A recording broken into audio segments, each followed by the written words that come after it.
Армысыздар ағайын, менің есімім Мұхтар Шадырман болады, оңтүстіктің тумасы болам. 40-тың үстіне шыққан жасым бар. Осы уақытта көрген түйгендерімді өздеріңіздің орталарыңызға салып көрсетіп, ортаға салам. Ақыл қисындарыңызға айтқан сөздерім қонып жатса, оны көрерсіздер. Ал кем кетік тұстары болатын болса, оны айтарсыздар. Бірақ мынау келісіп пішкен тон келте болмайды деген қазақта сөз бар. Соның негізінде біз ортаға осы мәселені салып, ортадан шығарып сөйлесетін болсақ, онда бәлкім бір тоқтамға келерміз. Ал мен өзім үшін, жеке басым үшін бір тоқтам жасап, шешім ұйғарым жасап қойған адаммын бұл жөнінде. Бірақ сіздердің алып қосарларыңыз болса, мен оны қона-қона тыңдайтын боламын. Сонымен іске кірісейік. Кіріспесі, әңгімеміздің кіріспесі. Мына біздің қазақ елі 70 жыл бойы мынау Кеңес одағының құрамында болдық. Қазақ ССР деп, жаңағыдай КСР деп айтылып та жатыр. Ол кезде білесіздер, мынау дінге деген ешқандай да жаңа жол болған жоқ.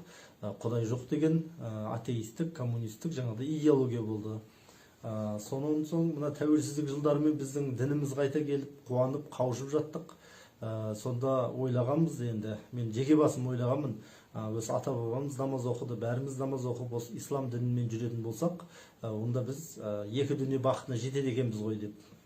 Дегенде Құран кәрімде, жаңа Құран кітапта қанша жерінен біз көреміз, мынау дүние жалған, дүние жалған, әйелдер мен балалар мынау дүниенің ғана сәні, нағыз бақыт Аллахтың қасында деген сияқты.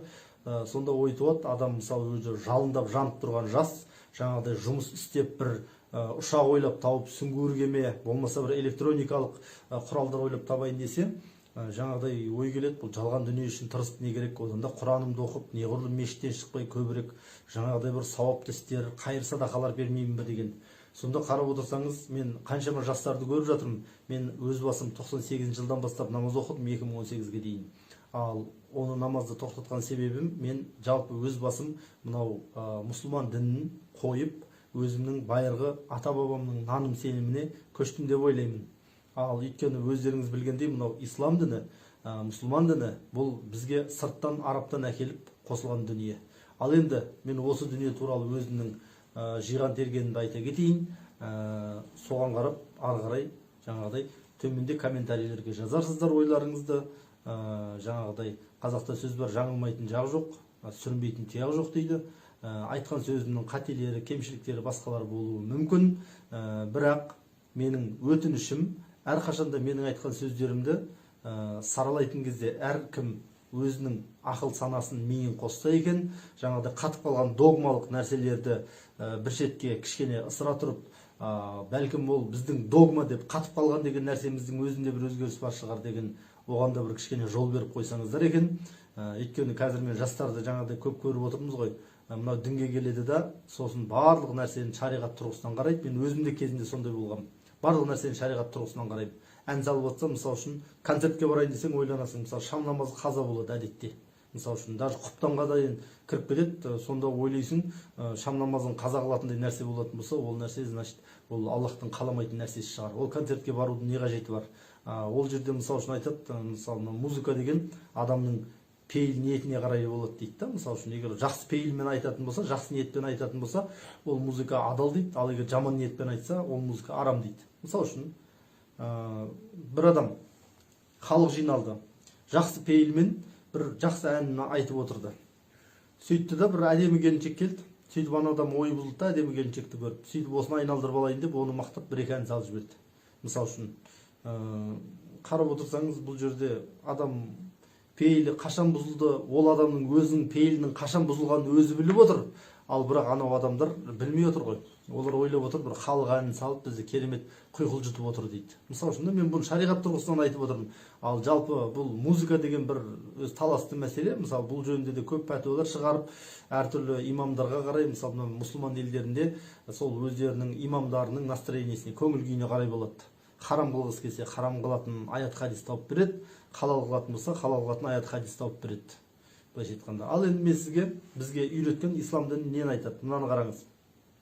иман шарт дейді. Иман шарт деген былай ғой, өзі арабшасында бізге былай деп үйреткен: аманту биллахи ва малаикатихи ва кутубихи ва русулихи вал яумил ахир қадари хайрихи ва шаррихи мин Аллахи тағала деп айтты дейді. Яғни мен Аллаға сендім, періштелеріне сендім, кітаптарына сендім, пайғамбарларына сендім, жаңағыдай қадар деген тағдыр дейді, Аллахтың белгілеген тағдырына сендім, жақсылық пен жамандық бір Алланың жаратушы еден болатынына сендім деп соған иман келтіресің. Және ахири дейді ғой, жаңа ақырет күні есеп қисап болып жаңағыдай адамдарды дозаққа немесе жәннатқа жіберетін, сондай немесе ағраф дейді, жаңа екі ортада қалып кететіндер, сол қай жаққа жіберетінін өзі сол жерде белгілейді дейді. Енді бұл мынау Ыбырайым дейді, Ыбырайым пайғамбар дейді бұлар.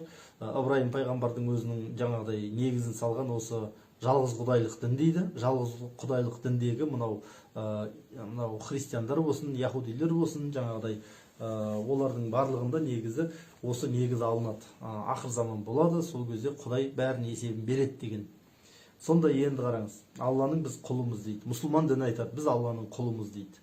Бұл былай ғой, құл деген сөздің өзі құл иеленушілік заманнан қалған сөз. Сондықтан адам баласына жаратқан иеміз сондай кереметтей бір мүмкіндіктер берген. Адамның миы қандай, адамның генетикасы қандай, адамның жасампаздық қасиеті қандай, қабілеті қандай. Егер адам өзінің қабілетін арттыра білетін болса, егер адам жер бетінде қан төгісті тоқтатып, егер адам өзінің жаңағыдай әртүрлі арам пиғыл болмаса бір ашкөздігін тоқтатып, өзіне өзі ынсап беретін болса, ары арқылы, онда ол адам, онда біз жаңағы жәннат деген нәрсе, ол жер бетінде орнап тұрған нәрсе. Міне, оған бізге жаратушы иеміздің берген несі жетеді. Сондықтан мынау мұсылман дінінің айтқан адам Алланың құлы деген сөзге мен толықтай келіспеймін. Адам жер бетіне Аллаға құлшылық жасау үшін жіберілді дейді. Енді былай ғой, біз Алланың жаратылғаны болсақ, мысалы үшін, біз адам не жаратады? Мысалы телефон. Мен осыны телефонға түсіріп тұрмын, осы видеоны. Сол телефонды жаратқанда біз оны бір мақсатпен жараттық. Бірақ өзімізді мақтасын, өзімізді, мысалы үшін, сіз телефон жасап шығардыңыз, компьютер жасап шығардыңыз, ноутбук делік, орындық жасап шығардыңыз, сіз соның жаратушысы болып тұрсыз да, ол сіз азаннан кешке дейін мақтай береді да, құлшылық қылады сізге.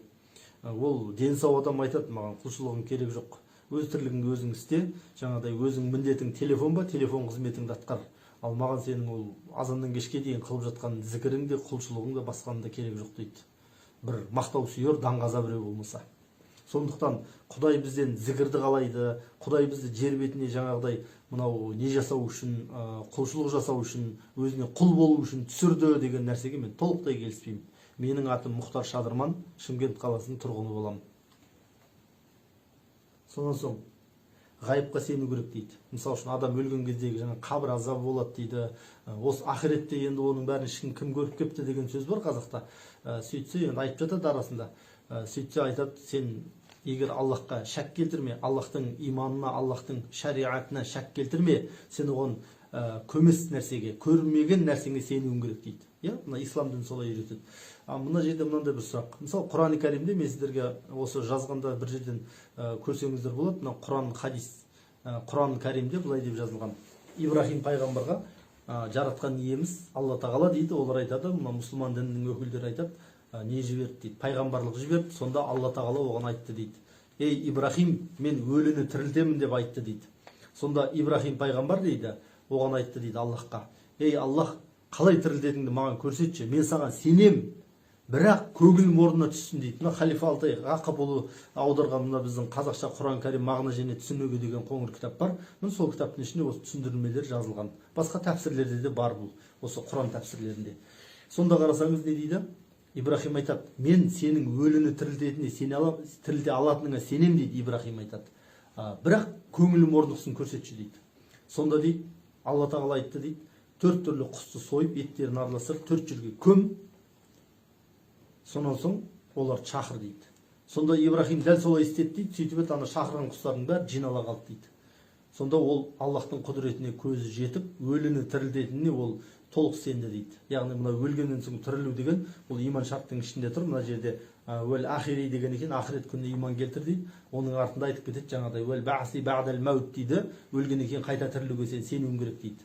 Ол жаратқан иеміз өлгенді қайтып тірілтіп алу, басқа нәрсе істеу, оның бәрі ол біздің жаратушымызға ешқандай қиындық тудыратын нәрсе емес. Оның бәрі қиын нәрсе емес ол үшін. Бірақ сонда жаңағы Ибрахим пайғамбар айтады екен, ол пайғамбар бола тұра, одан Алладан пайғамбарлық келе тұра, ол Аллаға неге фокус көрсетші дейді маған. Мен көңілім орнына түссін. Мен сенбей жатыр едім, кішкене сенем дейді, бірақ көңілім орнына түссін дейді. Маған кішкене көрсетіп жіберші фокус дейді да. Ал ол фокусты біз неге сұрай алмаймыз? Ибрахим сұрайды екен ғой. Ол сұрайды екен, біз сұрауға болмайды екен. Біз не айтса да басшылығы беруіміз керек екен. Бірақ олар сұрайды екен. Көмек көрсетіп жіберсе, бір-екі фокус десе, Алла тағала оған фокус көрсетіп жіберді дейді да. Енді бұл сөзге мен қисынға келмейді.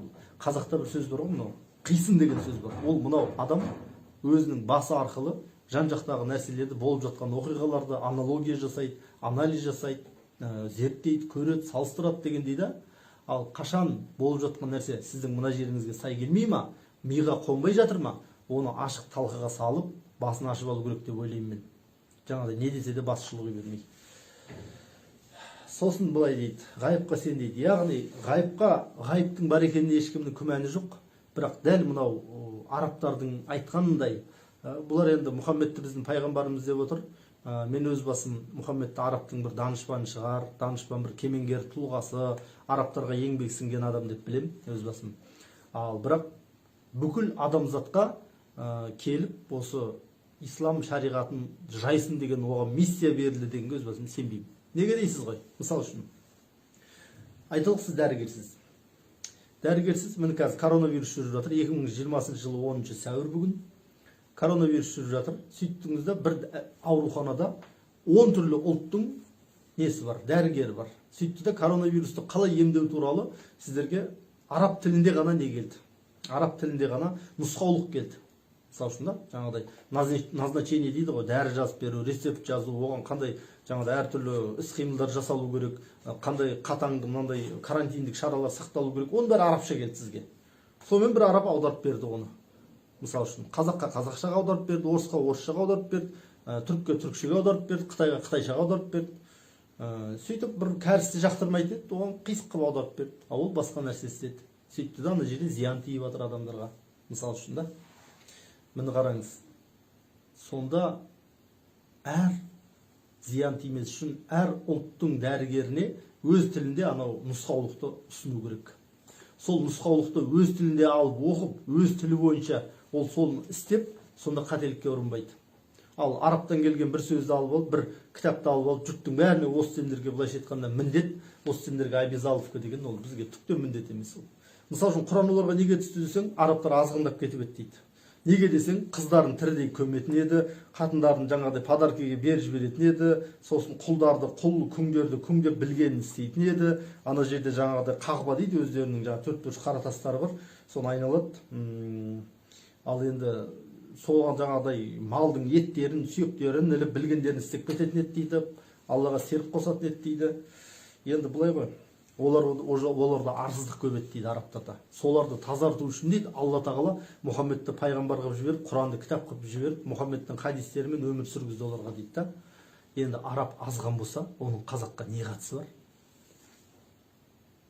Араб азған болса, араб қыздарын тірідей көміп жатса, араб мысал үшін жаңағыда айтады ғой, адам ата туған балаларын өзінің жаңағыдай ағасын қарындасын жаңағыдай ағасына қосып, бір-біріне бауырларын содан бүкіл адамзатты таратты дейді да. Мен өз басым туған қарындасыма үйленіп, бала туғызыппын деген нәрсе үш ұйықтасам түсіме де кірмейді, өңіме де кірмейді. Ол тіпті былайша айтқанда бар ғой, бір әжетхана боқтыққа түсіп кеткендей боласың. Бір осы сөзді бір жігіт айтты да, сіз бұлардың жаңағыдай кітапта жазғандарын көрмейсіз ба? Бүкіл адамда адам ата Хауанадан таратты деп ше. Бізде мына жерімізге кіріп кеткен көп нелер көп қой, жаңағыдай құрттар көп қой. Өзіміз сол үшін өліп кетуге дайын тұрамыз да, мысалы үшін. Мен өзімде намаз оқыдым, осы неде жүрдім, содан білем да. Сізге айтайын, оған ере бермеңіз.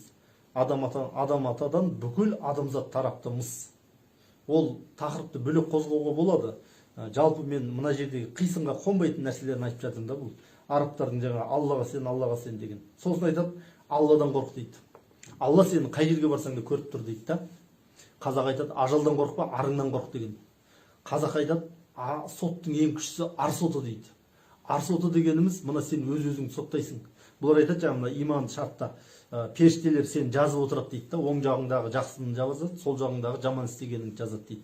Мен сізге айтайын да, мынау көз, құлақ, мұрын бәрі тұр, мынау миға, флешкаға бәрі жазылып жатыр, ал оны бөлек періштелер жазудың қажеті жоқ. Любой уақытта, мысалы үшін, сонда технологиясы бар, жаңағыдай біздің жаратушы иеміз болса, ол алады да оны шығарып бере салады, кәдімгі принтерден распечатка жасап дейді ғой, жаңағыдай басып шығарып бере салады, не істеп не қойғанын. Оны періште жүріп жазады деген жаңағыдай, жаңа көп ертегінің бірі да, Алладан қорқ дейді, мысалы үшін. Сені Алла көріп тұр дейді. Үйтетін болсақ, біз бір күнә жасайсың да, Алланың өзі көріп тұр, Құдай өзі кешірсін, енді әйтеуір өзіне серік қосқаннан басқаның бәрін кешіреді деген ғой, кешіреді ғой дейсің да. Содан кейін жаңағыдай жалғастыра бересің ғой күнәңді. Ал арың көріп тұрса, міне, сен өз-өзіңді көріп тұрсың, сен ешкім көрудің қажеті жоқ. Саған бір ана жерде бастық қойып үстіңнен, полиция қойып үстіңнен, әскер қойып үстіңнен, періште қойып үстіңнен, Алла тағала жаратқан иеміз, жаңа жаратушы иеміз, Тәңіріміз, ол көріп тұр бізді. Мәселе ол көріп тұрған емес, сен өз-өзіңді көріп тұрсың. Сен өз-өзіңе жауап бересің. Сен біреуді алдай аласың, мысалы үшін біреудің затын ұрлап кетсең, қажет болған соң алып едім, үйтіп қойып едім, бүйтіп қойып едім деп жаңағыдай бірдеңе деп, былайша айтқанда отмазка дейді ғой, отмазка тауып аласың өзің да, біреуді алдау үшін. Адамды қалай алдасаң, Құдайды да солай алдайсың. Мысалы үшін да, мысалы үшін осы пәленбай мемлекеттің ақшасын жеп, мешіт салып беріп қойып, жаңағыдай Құдай өзі кешірсін, солардың дұғасымен мен күнәм кешіріледі деп отырғандар бар ғой, мысалы үшін. Ол Құдайдың соты деп ойлайды. Шын мәнінде Құдай соттау қабілетін мына жерге сап қойған, мына жерге. Сен өз-өзіңді ақ мына жеріңе шығарып береді, сенің мына миыңа не істеп, не қойдың, қаншасы күнә, қаншасы дұрыс, қаншасы бұрыс екенін сенің ар ожданың өзі шығарып береді, сенің қайда баратыныңды. Сен жаңағыда ақирет болып, ана таразыға салып, жақсылық істепті, жамандық істепті, тартайық деп, оның қажеті жоқ. Өйткені компьютер мына жерде уже шығарып қойған. Міне дәл қазіргі бүгінге дейінгі өміріңізді компьютеріңіз шығарып қойған сіздің не істеп, не қойғаныңызды. Сондықтан қазақ айтады, ажалдан қорықпа, арыңнан қорық дейді. Әзірейіл періште келсе, ойбай жаныңды алады. Егер сен мұсылман болмасаң, соңғы кәлемің ля иляха иллаллах Мұхаммад Расулуллах болмаса, жағдайың қиын болады дейді да. Мәселе ода емес. Мәселе арыңды таза ұста, ожданыңды таза ұста. Әрқашан армен жүр, ожданмен жүр. Барлық нәрсе мына көкірегіңде, өзіңнің миыңа жаратушымыз сақ қойды. Міне мен өзім солай білемін. Құдай көріп тұр. Тақуллах дейді, уәттақуллах деген жаңа Құранда аяттар бар дейді. Ол не деген сөз? Алладан қорқыңдар деп. Жоқ. Ол қорыққан сыйлаған, ол сыйлағанға жатпайды.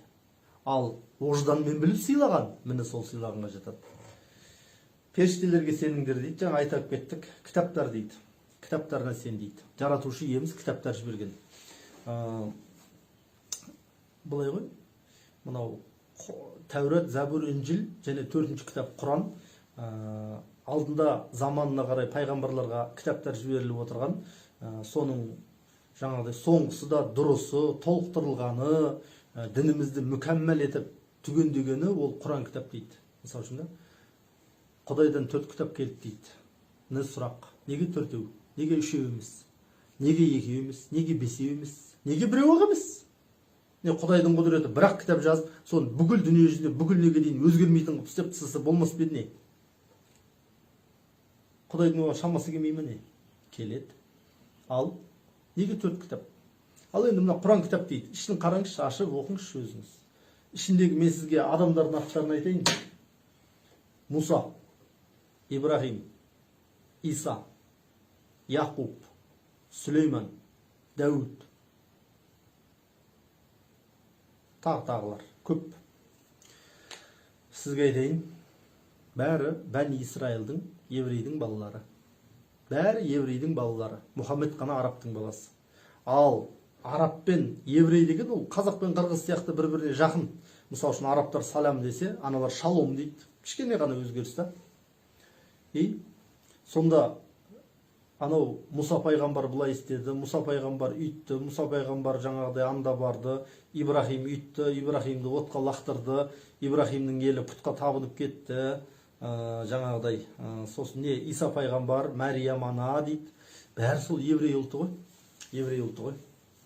Ал енді біздегі мына молдалар, басқалар, мұсылмандар, басқалар айтады, олардың біздегі дін бауырымыз дейді, діндегі бауырымыз дейді.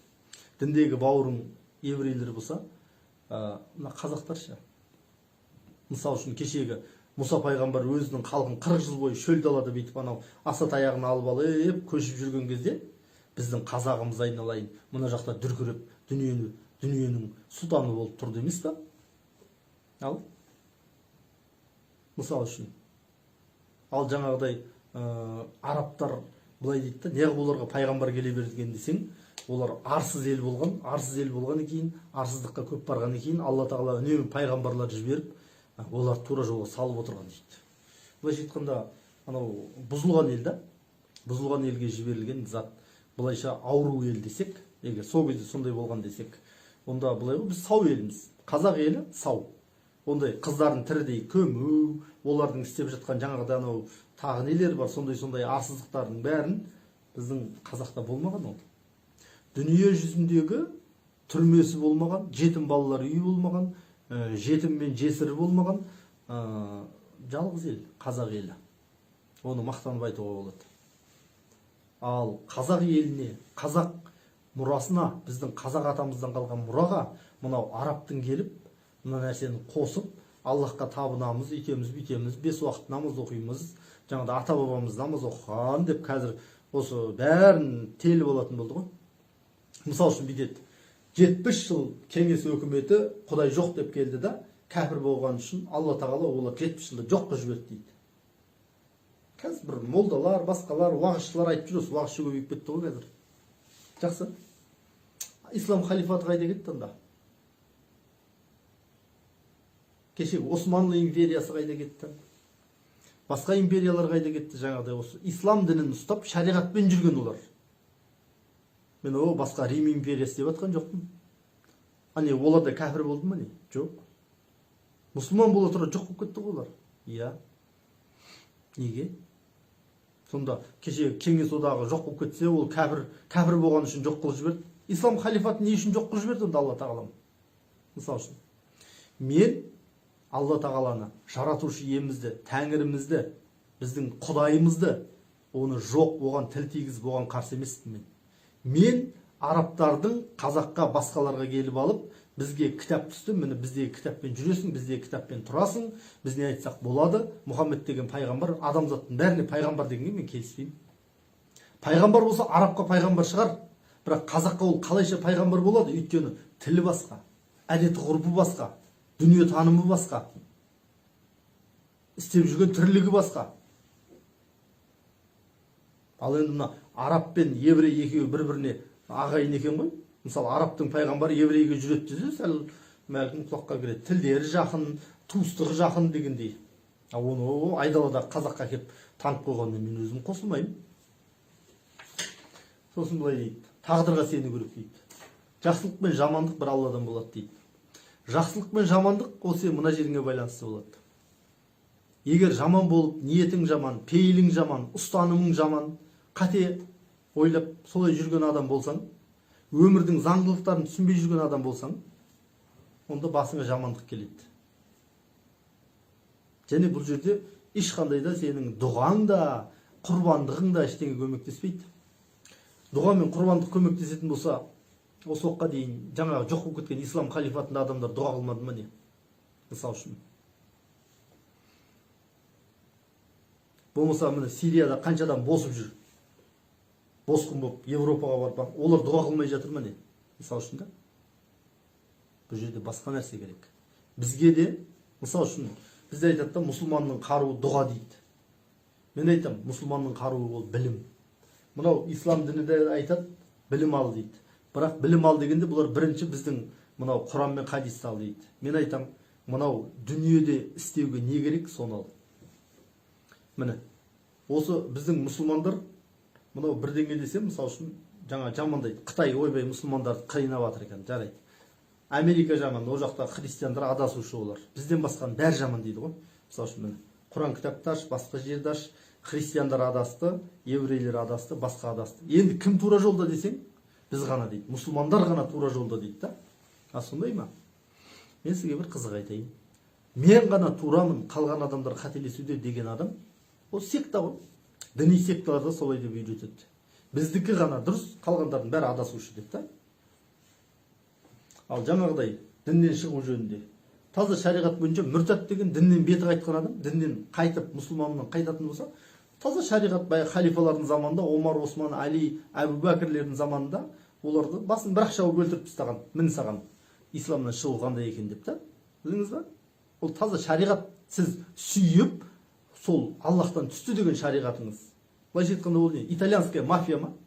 Ол итальянский мафияда ғой, мафиядан шығатын адамды өлтіріп тастайды. Неге? Өйткені ол мафиядан шығып жақсы әдемі өмір сүріп кетсе, анау мафияның ішінде жүрген адамдар қызығып, олар ананың артынан кетіп қалуы мүмкін. Сол үшін оны өлтіріп тастайды. Ал егер ертең мынау баяғы халифаттың елдерінде қандай да бір адам исламнан шықтым дейтін болса, намаз оқып жүрген, мұсылманмын деп, ля иляха илlalloh Мұхаммад расулалла деп, бір күні қарсаң мұсылман болмай қалыпты, христианға өтіп кетті, болмаса кәпірге, болмаса атеист, болмаса тағы бір агностик па бірдеңеге өтіп кетті. Халифа не істейді? Егер ол агностик болып жүріп, ана жерде дамып күшейіп кететін болса, байып деген дейді, оны жұрттар ойлайды. Біз ислам болып 5 уақыт намаз оқып, быт-шыт болып жүрсек, бұл намаз оқымай рахаттанып жүрген, давай өте салайық бізде дейді. Ал сол нәрсенің алдын алу үшін оның басын шауып тастайды. Түсіндіңіз ба? Ол жаңағыдай былай ғой, бізде зайырлы мемлекетпіз ғой. Бізде дін бостандығы дейді, тіл бостандығы дейді. Мысалы үшін да, наным сенім бостандығы, оның бәрі бар. Ал егер шариғат мемлекетінде болсақ, көп нәрсе басқаша болады. Сіздің қазіргі былайша айтқанда жаңағыдай қуырдақтың көкесін түйе сойғанда көресің деген қызық сонда болады.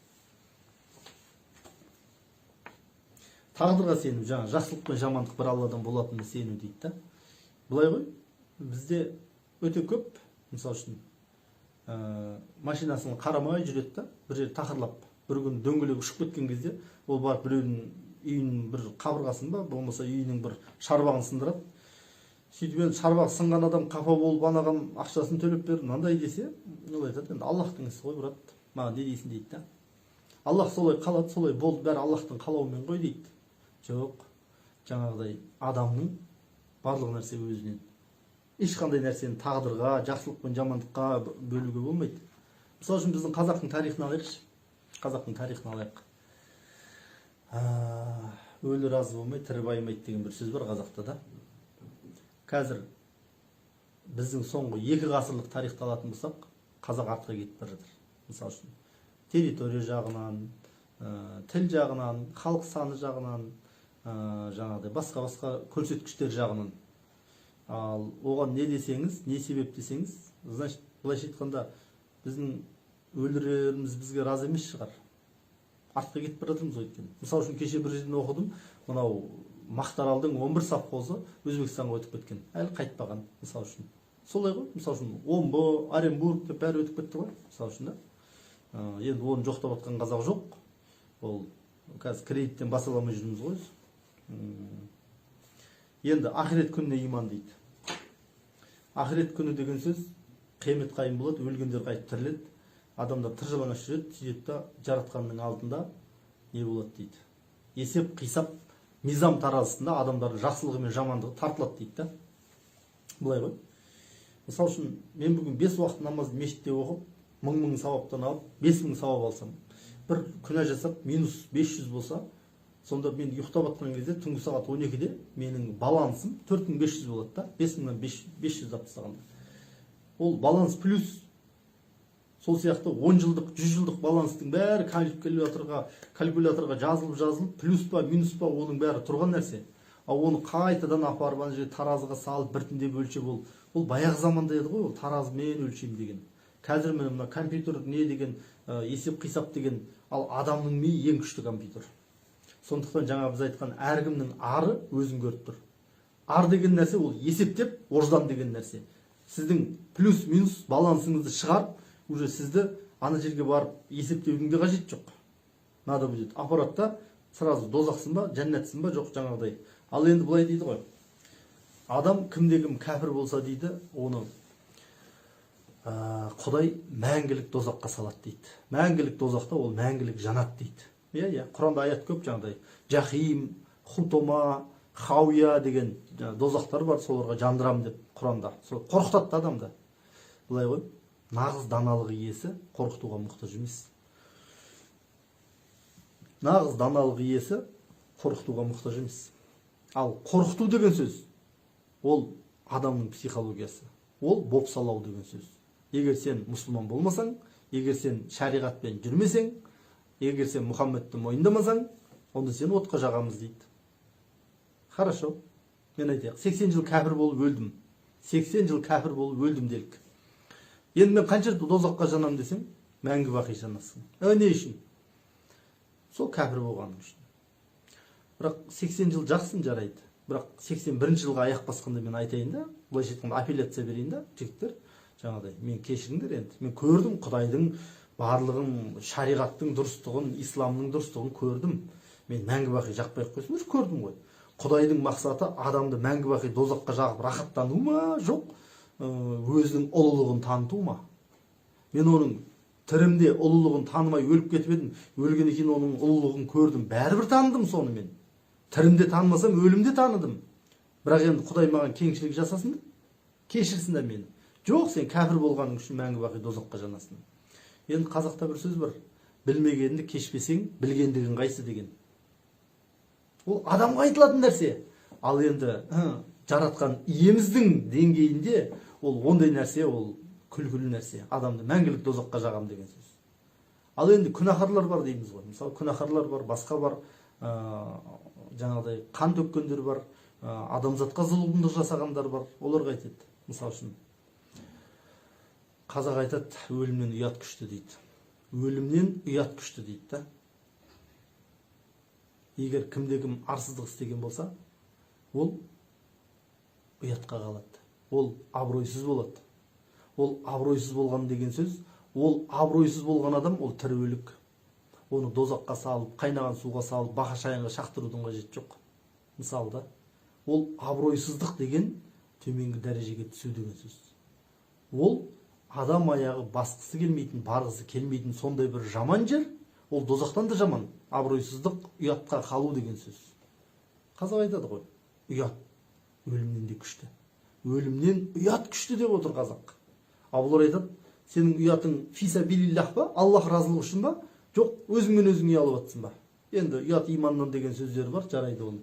Жалпы алғанда мәңгі бақи дозаққа жанасың, жаңа мәңгі бақи жәннатта қала бересің деп адамдардың миын аштып, мына дүние жалған деп. Ол енді қазір адамдар ол сөздің ұзаққа бармайтынын көріп, сонымен дүние тірлігімен де айналысыңдар, анау мынау, бір намазыңды да оқи бер деп қойып амалдап жатыр ғой. Бірақ сізге айтайын, ол мынау жаңағы бұлардың айтқан құлшылық, наным, сенімдерінің мен ешқайсысына қосылмаймын. Рахмет, елім, уақыт бөлгеніңізге. Әрі қарайғы видеоларда мен өзімнің өмірден түйгенімді, жиғанымды және де айтарымды білдіретін боламын. Арда болыңыз.